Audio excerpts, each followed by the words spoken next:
Everyone, मैं अभिनव तोमर। अच्छा, कल हम लोग जो है डेफिनेट इंटीग्रल हम लोगों ने शुरू किया, उसका एक लेक्चर किया हम लोगों ने, और उसमें जो बेसिक डेफिनेशन है अपनी वो सीखा हमने कि मतलब डेफिनेट इंटीग्रल का मीनिंग क्या है ये समझने की। वैसे तो आगे सीखेंगे हम लोग लिमिट एज सब, तो ज़्यादा कंफर्म समझ पाएंगे कि क्या मतलब है इसका है।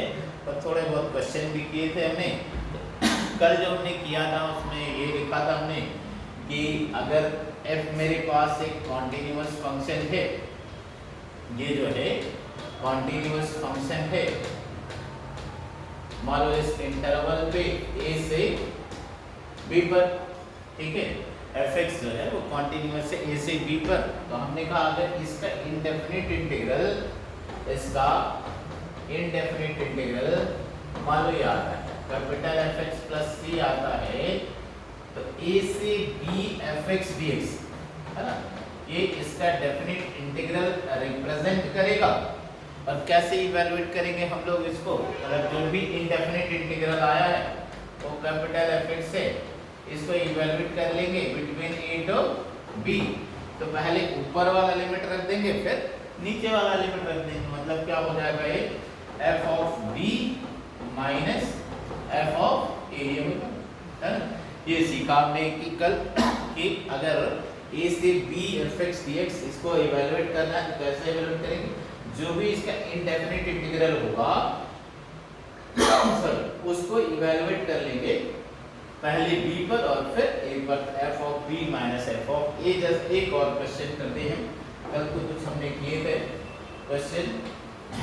तो जैसे ये मान लो 0 to π/2 sin power 4x dx, मान लो इसको इवैल्यूएट करना 0 to π/2 sin power 4x dx। अब sin पावर 4x, एक तो पहली बात sin पावर 4x जो है वो पॉजिटिव है और 0 से π/2 में इसकी कॉन्टिन्यूटी में कोई प्रॉब्लम नहीं। ग्राफ बनाएंगे तो कुछ ऐसा ही दिखाई देगा, मतलब 0 से π/2 में ऐसा ही कुछ दिखाई देगा जैसे sin स्क्वायर x है। तो यहाँ से यहाँ तक कॉन्टिन्यूटी में तो कोई प्रॉब्लम है नहीं, मतलब इसको इवैल्यूएट कर सकते हैं हम लोग इजीली, कोई प्रॉब्लम नहीं आएगा। तो 0 से π/2 sin पावर 4x को इंटीग्रेट कैसे किया जाए, मान लो इसको i से डिनोट कर देता हूं मैं, तो कितना हो जाएगा ये, इसको कैसे लिख सकता हूँ 0 to π/2। अच्छा, इसको लिख सकते हैं sin स्क्वायर x इसका whole square dx, sin square x का होल स्क्वायर dx। अच्छा, sin स्क्वायर x को क्या लिख सकते हैं हम लोग, है ना, 1 minus cos 2x, 1 minus cos 2x by 2 इसका होल स्क्वायर dx। ये बदल दिया, तो ये 1 माइनस cos 2x बाई 2 इसका होल स्क्वायर हो गया। अच्छा, अब 1/2 तो बाहर लिख सकते हैं हम लोग इंटीग्रल से, तो 1/2 बाहर लिखेंगे तो कितना आ गया 1/4 0 से π/2 1 माइनस cos 2x का होल स्क्वायर dx। तो अभी तो स्टिल इसको इंटीग्रेट तो नहीं कर सकते हम लोग, तो a माइनस b का होल स्क्वायर ओपन करते हैं, कितना हो जाएगा ये 1/4 0 से π/2 कितना हो गया है 1 प्लस cos स्क्वायर 2x और माइनस कितना हो गया ये 2 cos 2x। तो अब हम 1 को इंटीग्रेट कर सकते हैं, cos 2x को इंटीग्रेट करते हैं, लेकिन स्टिल अपने पास प्रॉब्लम है cos स्क्वायर 2x, तो इसको तो फिर से मल्टीपल एंगल में चेंज करना पड़ेगा अपने को।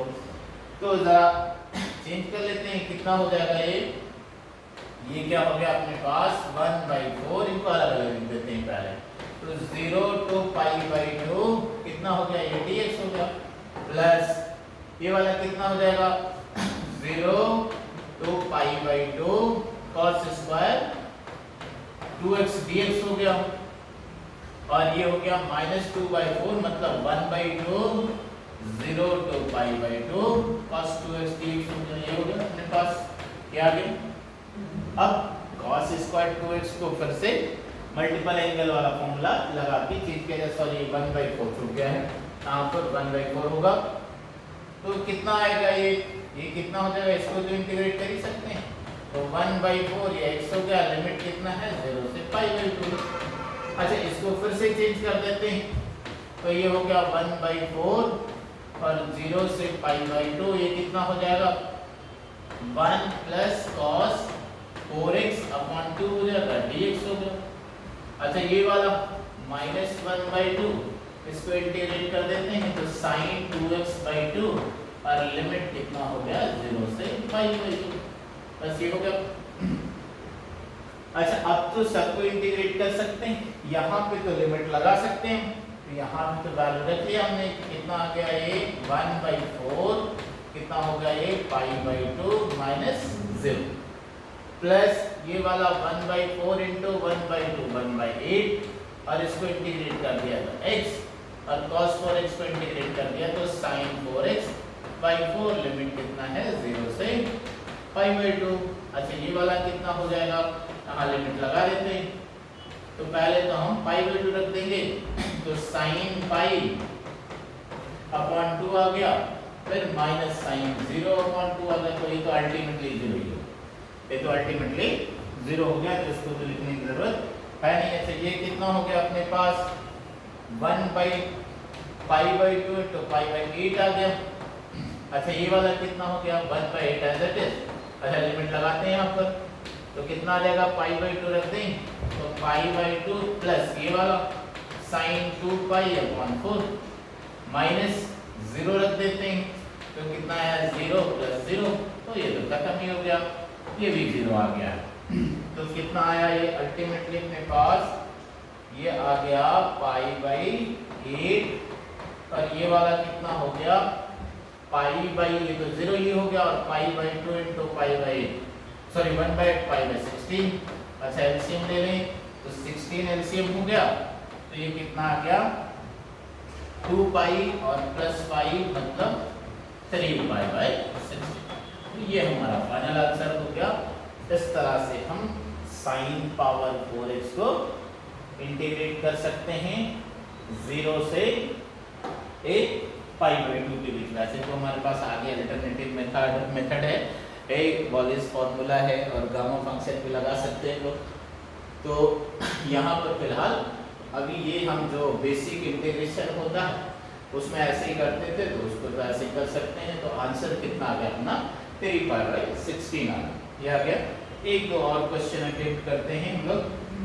तो जैसे अच्छा कल हमने ये बात करी थी, जैसे ये है अपने पास मान लो सब्स्टिट्यूशन की बात करी थी, इंटीग्रल बाय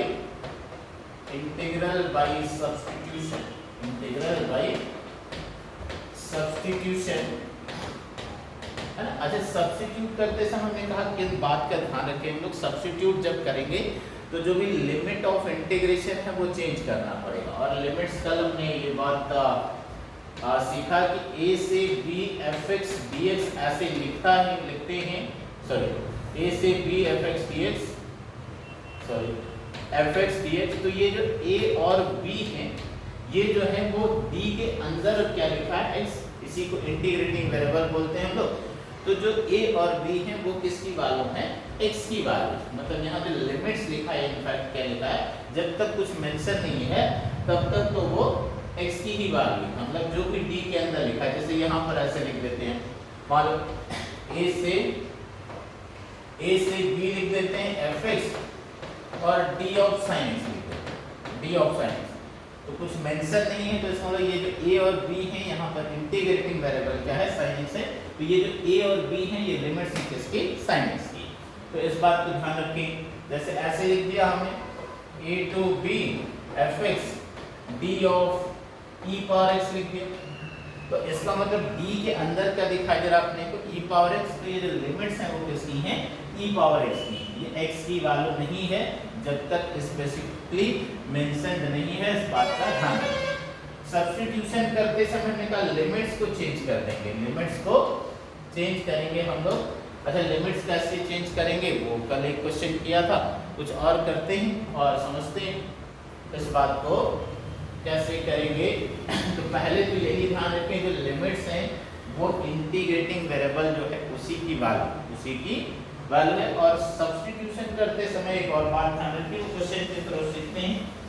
जैसे मान लो ये क्वेश्चन लिखते हैं I equals to 0 to π/2 dx upon a square cos square x प्लस b स्क्वायर sin स्क्वायर। ये है, इसको इवैल्यूएट करना, हमें ये इवैल्यूएट करना है 0 to π/2 dx upon a square cos square x प्लस b square sin square x। तो इस इंटीग्रल को करने का तो अपने पास स्टैंडर्ड तरीका है कि न्यूमरेटर और डिनोमिनेटर को cos स्क्वायर x से डिवाइड कर देते हैं। मतलब जब भी हमारे पास इस तरह का इंटीग्रल आएगा 1 upon a cos square x प्लस b sin स्क्वायर x, ये हो गया, या इस तरह का हो गया 1 upon a plus b cos square x हो गया, इस तरह का हो गया, या इस तरह का हो गया 1 upon a plus b sin square x हो गया। तो इन सबको स्टैंडर्ड तरीका है इंटीग्रेट करने का, क्या करें हम लोग cos स्क्वायर से न्यूमरेटर और डिनोमिनेटर को डिवाइड कर देते हैं। तो यहाँ पर यही करते हैं, न्यूमरेटर और डिनोमिनेटर को cos स्क्वायर x से डिवाइड कर दिया जाए तो कितना मिलेगा अपने को 0 to π/2। अच्छा, ऊपर 1 अगर सपोज कर ले तो 1 को अगर cos स्क्वायर x से डिवाइड किया तो sec स्क्वायर x आ गया, dx हो गया। अच्छा, यहाँ पर cos स्क्वायर से डिवाइड किया a स्क्वायर आ गया, और यहाँ पे cos स्क्वायर से डिवाइड किया तो b square tan square x, b square tan square x। अच्छा, अब क्या करते थे, अब इनको कैसे इंटीग्रेट करते थे, जितने भी टर्म डिनोमिनेटर में होते थे सबको tan में कन्वर्ट कर देते, सबको tan में कन्वर्ट कर देंगे। यही तरीका है, स्टैंडर्ड तरीका है कि सबको tan में कन्वर्ट कर देंगे, उसके बाद इंटीग्रेट कर देंगे। तो यहाँ तो अपने पास एक ही टर्म ही है जिसमें tan ही आ गया डायरेक्टली, मतलब tan x को t सब्स्टिट्यूट करना चाहिए। बस सब्स्टिट्यूशन करते समय ध्यान रखेंगे कि जो सब्स्टिट्यूशन कर रहे हैं वो इन लिमिट्स के बीच कॉन्टिन्यूअस होना चाहिए, इन लिमिट्स के बीच कॉन्टिन्यूअस होना चाहिए। तो ये बात को बहुत आसानी से देख सकते हैं हम कि अगर मैं tan x का ग्राफ बना दूं, tan x का ग्राफ, तो ये -π/2 और ये π/2, ये -0 से ये 0, ये π/2, 0 से π/2 में तो कॉन्टिन्यूटी में कोई प्रॉब्लम नहीं है इसके। तो मतलब tan x को t सब्स्टिट्यूट कर दिया हमने, tan x को t सब्स्टिट्यूट कर दिया, तो tan x को t सब्स्टिट्यूट करने तो डिफरेंशिएट कर देंगे, कितना आ जाएगा sec स्क्वायर x dx बराबर dt, ये हो गया sec स्क्वायर x dx बराबर। अच्छा, अब क्या कहा हमने कि अगर हमने जो है नया वेरिएबल इंट्रोड्यूस कर दिया है, तो नया वेरिएबल इंट्रोड्यूस करते समय तो फिर लिमिट्स को या तो चेंज करें हम, या तो ओरिजिनली इंटीग्रेट करके वापस इसको रखें और फिर लिमिट लगाएं। तो अभी हम लिमिट्स को चेंज कर लेते हैं। तो यहाँ पर हमने कहा कि जो लिमिट्स हैं वो तो d के अंदर x लिखा है, तो d की ही वैल्यू है, d की वैल्यू है।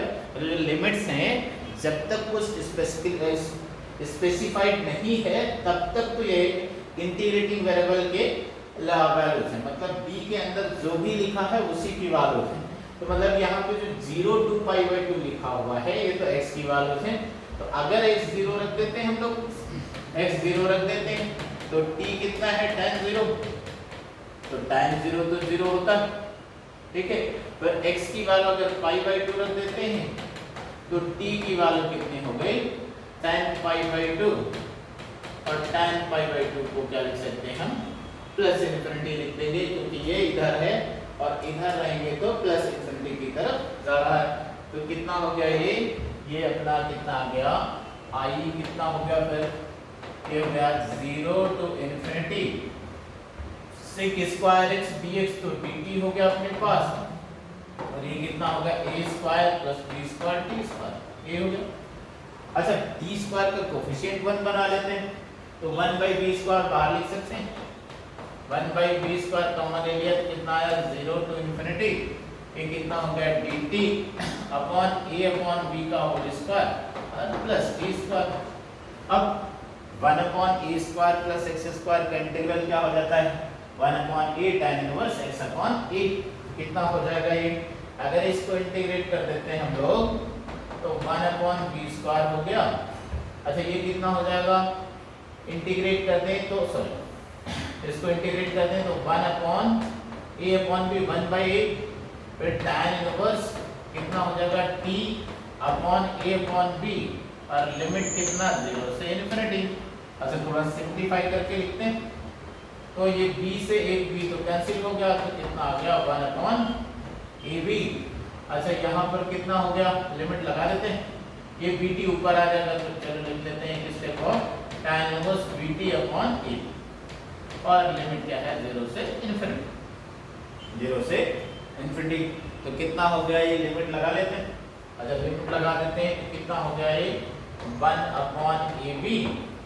अच्छा ये कितना हो गया tan इनवर्स इन्फिनिटी और माइनस tan इनवर्स 0।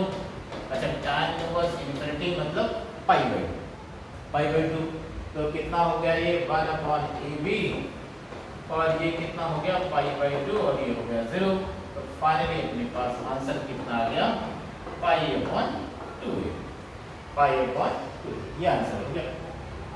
मतलब जब भी हम सब्स्टिट्यूशन कर रहे हैं तो दो तीन बातों को ध्यान रखना चाहिए अपने को। एक तो क्या ध्यान रखना है अपने को कि जो सब्स्टिट्यूशन कर रहे हैं वो जो लिमिट्स हैं उसके बीच कॉन्टिन्यूअस हो, ये ध्यान रखना चाहिए। और जब हम सब्स्टिट्यूशन कर दें तो लिमिट्स को चेंज कर दें, एक तरीका करने का ये हो सकता है। दूसरा ये हो सकता है कि पहले हम इंटीग्रेट कर लें, बाद में जो सब्स्टिट्यूशन किया था उसको वापस रख देंगे और वापस रखने के बाद फिर से वैल्यू सब्स्टिट्यूट कर देंगे जो ओरिजिनल लिमिट थे। इस तरह कर सकते हैं। एक और क्वेश्चन सीखते हैं इस बात को कंफर्म करने के लिए।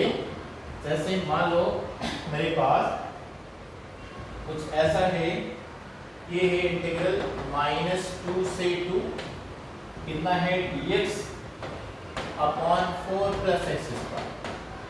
4 + x² है। ये मान लो इसको इंटीग्रेट करना है, इसकी वैल्यू निकाला तो बहुत आसान सा ही है। 4 को कैसे लिख सकते हैं? 2 का स्क्वायर लिख सकते हैं।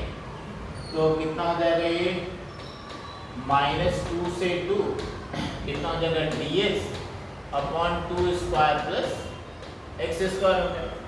अच्छा 1/a² + x² का इंटीग्रल 1/a मतलब 1/2 और tan इनवर्स x/a मतलब x/2 लिमिट कितना है -2 से 2 तो कितना हो जाएगा?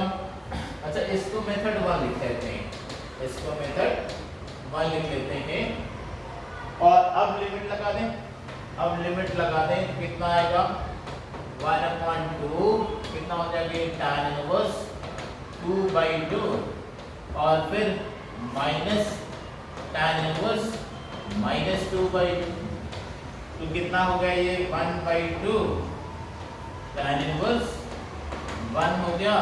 अच्छा ये tan inverse -1 plus tan inverse 1 तो कितना हो गया ये फिलहाल ये कितना आ गया आपके पास 1/2 और ये π/4 प्लस π/4 तो फाइनली कितना आ गया ये 1/2 × 2π/4 तो ये कैंसिल हो गया तो कितना आ गया π/4 आंसर आ गया अपने पास π/4।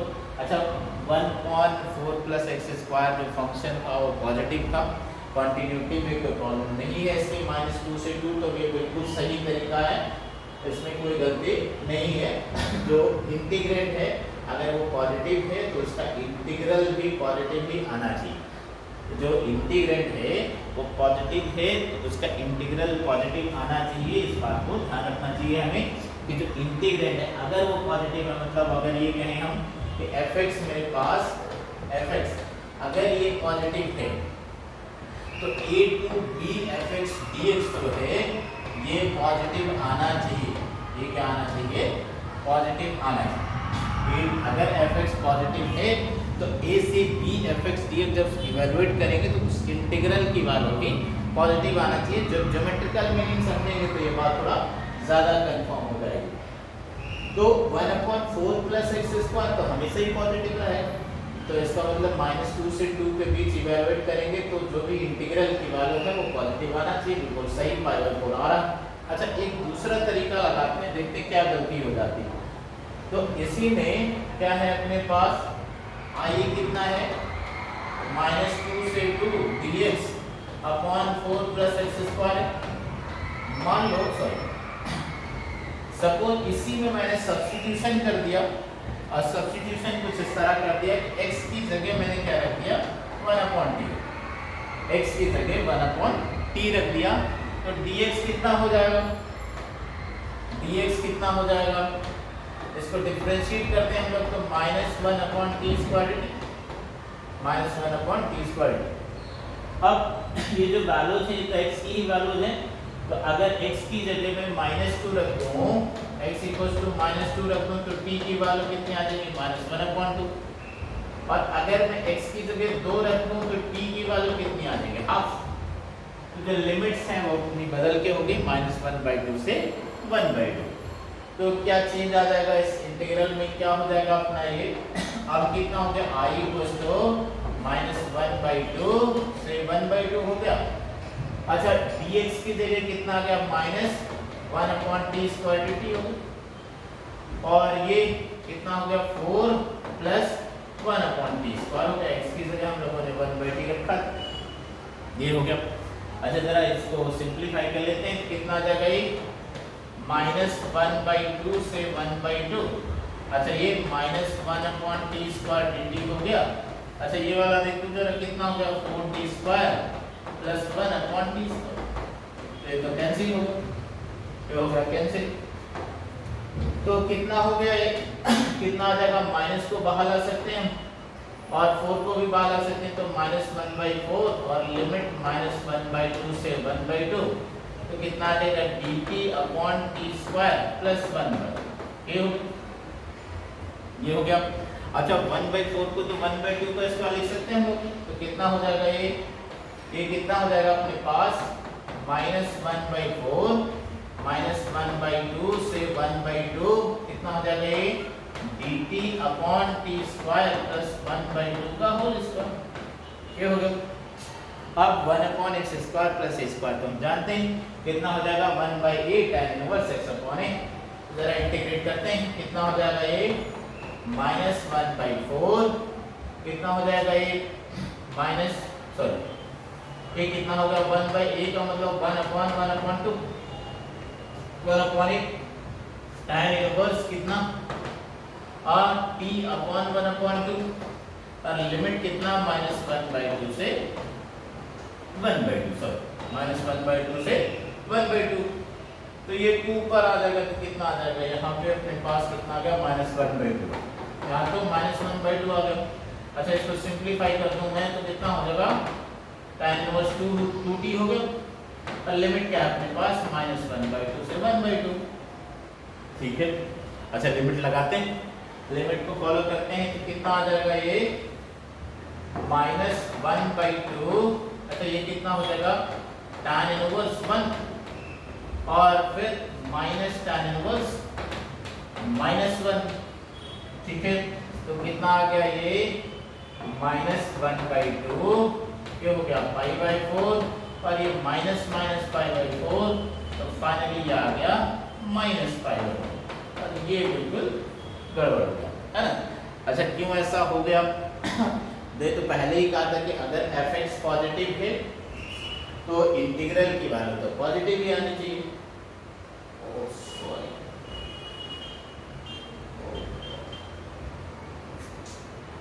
सॉरी ये कल करेंगे, कुछ गड़बड़ हो गया, ठीक है। तो नेक्स्ट क्लास में करते हैं, आज के लिए यहीं तक, थैंक यू।